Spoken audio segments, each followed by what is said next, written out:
आज यमराज खुद ही बहुत बड़े धर्म संकट में थे, क्योंकि आज ऋषि भृगु ने उनसे कुछ ऐसा सवाल पूछ लिए थे जिनका उत्तर आज धर्मराज को देना ही पड़ेगा। और अगर उन्होंने इन सवालों का उत्तर नहीं दिया तो यमराज को अपनी यमराज की गद्दी खाली पड़नी पड़ेगी और खुद ही मनुष्यों का जीवन जीना पड़ेगा और मानव जीवन के चक्र को पूरा करने पड़ेगा। ऋषि भृगु की ये बात सुन के तो यमराज भी कांप गए थे। दोस्तों, अगर आपको ये कहानी पूरी सुननी है तो पहले इस चैनल को लाइक कर देना और सब्सक्राइब कर देना, क्योंकि हम ऐसी ही सरल भाषा में आपके लिए वीडियोस लाते रहेंगे। चैनल को सब्सक्राइब करना मत भूलना। चलो कथा की तरफ आगे बढ़ते हैं। तो दोस्तों, वो सवाल कौन से थे जो ऋषि भृगु ने यमराज से पूछे थे? तो पहला सवाल था कि संसार में सबसे ज्यादा अपना कौन होता है। दूसरा सवाल था कि संसार में दुखी रहने का सबसे बड़ा कारण क्या होता है। और तीसरा सवाल था कि बार बार कौन मरता है। तब यमराज को एक घटना याद आई, और यह बात तब की है जब महाभारत के बाद पांचों पांडव जब यमलोक आए थे, सभी बातें अब यमराज को याद आने लग गई थी। जब द्रौपदी और पांचों पांडव, तब यमराज को एक घटना याद आई। तो बात तब की है जब महाभारत के बाद पांचों पांडव यमलोक आए थे, सभी बातें अब यमराज को याद आने लग गई थी। जब द्रौपदी और पांचों पांडव यमराज की सजा सुनाने के बाद अपनी स्वर्ग यात्रा पर चल पड़े थे, वो जब हिमालय से होते हुए जा रहे थे, तब और एक एक करके सबने अपने शरीर का त्याग कर दिया था। इसमें से सबसे पहले द्रौपदी, जो बहुत ज्यादा कमजोर थी, उन्होंने अपने शरीर का त्याग कर दिया था। जब पांडव चलते चलते जा रहे थे, तब द्रौपदी अचानक से गिर पड़ी। युधिष्ठिर ने पूछा कि क्या आवाज आई है। भीम ने कहा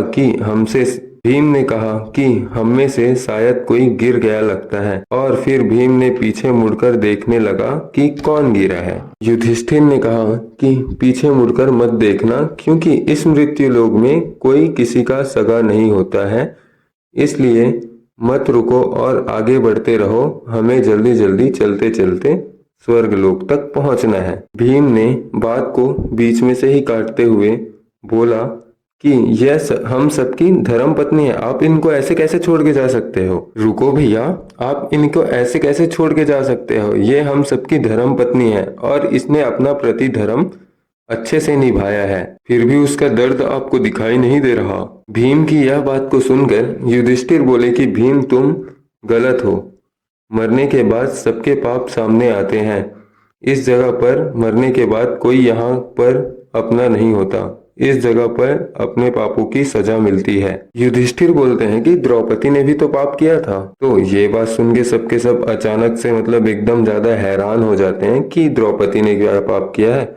हमको तो आज तक पता नहीं चला कि द्रौपदी ने क्या पाप किया है। तब वो सब मिलके पूछते हैं कि भैया, द्रौपदी ने क्या पाप किया है। युधिष्ठिर बोलते हैं कि द्रौपदी ने तो पाप किया है, क्योंकि हम सब उसके पति थे, लेकिन उसने केवल अर्जुन से ज्यादा प्रेम किया। हम सबसे कभी भी समान रूप से प्यार नहीं किया उसने, इसलिए वह अभी इस कष्ट में है। फिर युधिष्ठिर बोलते हैं कि यहाँ रुकने का कोई फायदा नहीं है, इसलिए अब यहाँ से चलते हैं। तब सब लोग चलने लगे। जैसे जैसे वो चल रहे थे, आगे बढ़ रहे थे, वहां पर भीम फिर से रुक गया और बोला कि भैया, आपको कुछ सुनाई दिया। युधिष्ठिर ने तब बोला कि हाँ, मुझे पता है, हमारा भ्राता सहदेव अब गिर चुका है, इसलिए पीछे मुड़ के मत देखना और चलते रहो। रुकने की कोई भी जरूरत नहीं है, क्योंकि यह मृत्यु लोक है और यहाँ पे कोई भी अपना नहीं होता। न माता पिता, न भाई, न बहन, न कोई नहीं। वो केवल इसी जीवन के आपके रिश्तेदार होते हैं। अगले जीवन में आपका कोई और रिश्तेदार बन जाएगा, कोई और आपका भाई बन जाएगा, इसलिए आपको रुकना नहीं है।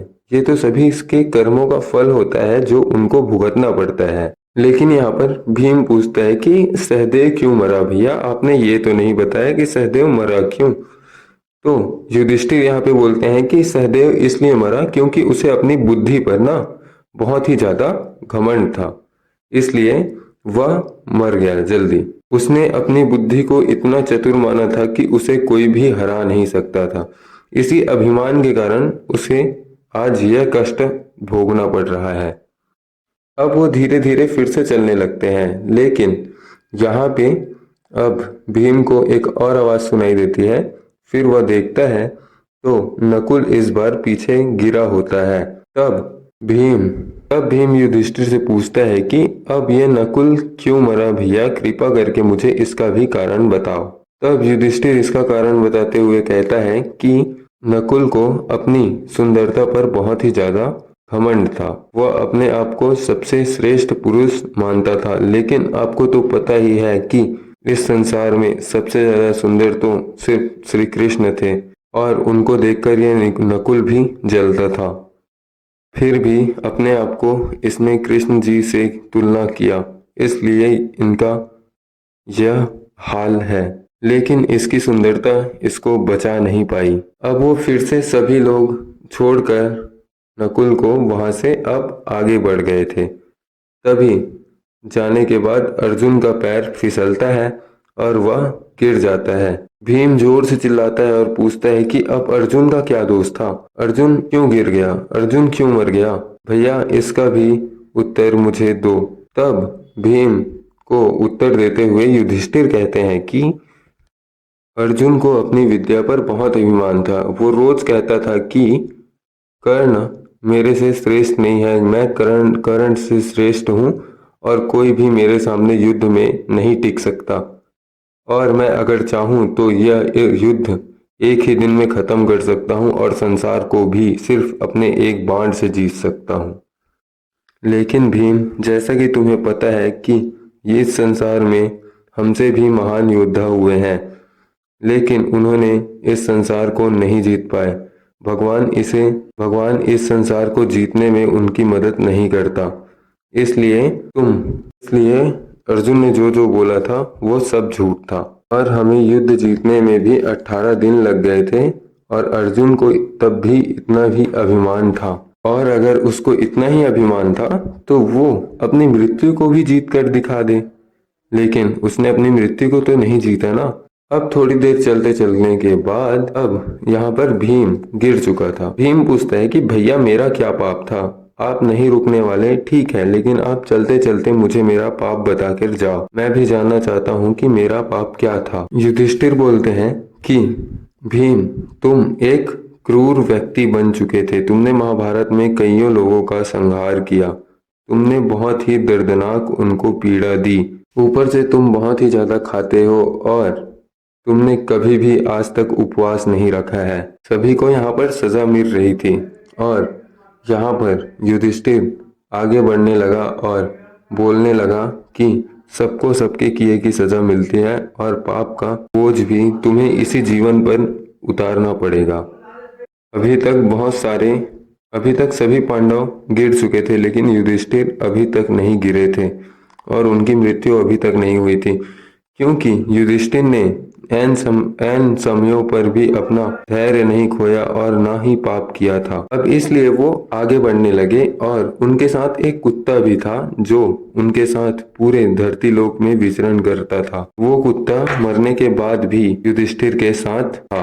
अब यमराज को युधिष्ठिर की बात आई, और अब वो बोले कि ऋषि भृगु जी, इस प्रश्न का उत्तर है कर्म। मनुष्य का कर्म उसके साथ ही जाता है। मनुष्य जैसा कर्म करता है वैसा ही फल उसको भोगना पड़ता है, और कर्म और पुण्य कभी भी किसी का पीछा नहीं छोड़ते, और पाप भी पीछा नहीं छोड़ता। इसलिए मनुष्य को अपने जीवन में अच्छे कर्म करने चाहिए और पाप नहीं करना चाहिए। आपके पहले प्रश्न का उत्तर तो यही है। जीवन में सब आपका साथ छोड़ देते हैं, लेकिन आपका धर्म आपके साथ ही रहता है। पैसा आप धरती में छोड़कर चले जाते हैं, लेकिन आपका धर्म आप अपने साथ लेकर ही जाते हैं। इसलिए अच्छे धर्म कीजिए। तभी युधिष्ठिर के पास देवता आते हैं और बोलते हैं कि तुम हमारे साथ स्वर्ग जा सकते हो, हमारी विमान पे। तब युधिष्ठिर बोलते हैं कि इस कुत्ते ने मेरा साथ अभी तक नहीं छोड़ा है, इसलिए अगर आपकी आज्ञा हो तो मैं इस कुत्ते के साथ ही जाना चाहूँगा, तो आप इस कुत्ते को भी मेरे साथ आने देंगे? तब देवता बोलते हैं कि हम इस कुत्ते को तुम्हारे साथ आने नहीं दे सकते, इसलिए अगर तुमको आना है तो तुम अकेले ही आओ। तब यहाँ पर युधिष्ठिर बोलते हैं कि मुझे मेरे साथ सिर्फ यह कुत्ता है और मेरा साथ सबने छोड़ दिया, लेकिन ये इस कुत्ते ने अभी तक मेरा साथ नहीं छोड़ा है, इसलिए कुत्ते को मेरे साथ ही लेकर जाना पड़ेगा, तभी मैं आपके साथ जाऊंगा। अब यहाँ पर यमराज को बात याद आई, कर्मों से रहित मनुष्य जिसके पास, कामनाओं से रहित मनुष्य जिसके पास कोई कामना ना हो, ज्यादा कामनाएं ना हो, वो व्यक्ति हमेशा सुखी और संतुष्ट रहता है। और जो व्यक्ति हमेशा चिंताएं करते रहता है, आगे की सोचता ही रहता है, अपने बीते कल में जीता है, वह व्यक्ति हमेशा ही दुखी रहता है। और इसलिए आपको ज्यादा कामनाएं नहीं करनी चाहिए। अब यमराज ने दूसरे प्रश्न का उत्तर दे दिया था और वो बहुत ही ज्यादा खुश थे।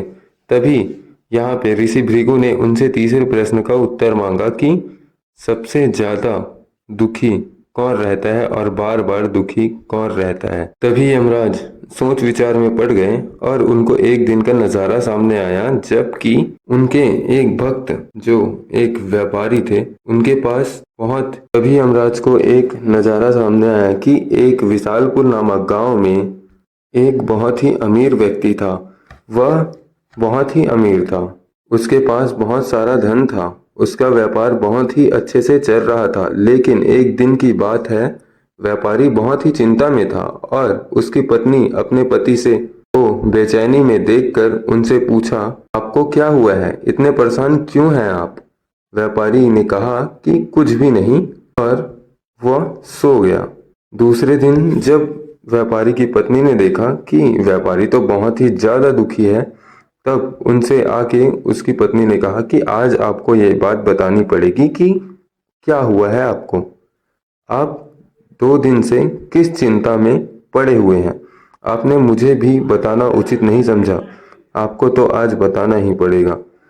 तभी व्यापारी कहते हैं कि मेरी यह बात सुनकर तो तुम भी बहुत ही ज्यादा दुखी हो जाओगी, इसलिए मेरी बातों को मत सुनो और तुम यहाँ से जाओ, मेरे लिए भोजन बनाओ। तभी व्यापारी की पत्नी बोलती है कि आपको भोजन नहीं मिलेगा, लेकिन आपको पहले ये बताना पड़ेगा कि आप इतने दुखी क्यों हो, किस कारण से हो। तब व्यापारी बोलता है कि मेरे पास बहुत सारा धन है। पत्नी बोलती है कि हाँ, मेरे को पता है कि बहुत सारा धन है आपके पास। तभी व्यापारी बोलता है कि मेरे पास इतना धन है, लेकिन अगर हमारा काम अभी बंद हो जाए तब हम क्या करेंगे? मेरी 9 पीढ़ी के लिए मेरे पास पैसा है, उससे ज्यादा पीढ़ी के लिए नहीं है, तो मेरी 10वीं पीढ़ी आखिर क्या करेगी? वह अपना जीवन निर्वाह अच्छे ढंग से कैसे करेगी? उस व्यापारी की पत्नी बहुत ही ज्यादा बुद्धि वाली थी। उसने अपना दिमाग लगाया और अपने पति से बोला कि हमें ना अपने मायके के एक गुरुजी की बहुत याद आ रही है, तो आप ऐसा कीजिए, मेरे साथ उनके पास चलिए, उनके आश्रम चलिए। और ये लोग आश्रम पहुंच जाते हैं। तभी वह देखते हैं कि गुरु अपने शिष्य से बोल रहा होता है कि कितना चावल बचा है। तभी वो बोलता है कि आज के लिए चावल है। तभी गुरु जी की, तभी व्यापारी की पत्नी बोलती है कि मैं आपके लिए कुछ दान लेकर आई हूँ, कृपया आप इसे स्वीकार कर लीजिए। तभी गुरु जी कहते हैं कि हमें इस दान की कोई भी जरूरत नहीं है बालिके, आप कृपया अपनी समस्या बताइए।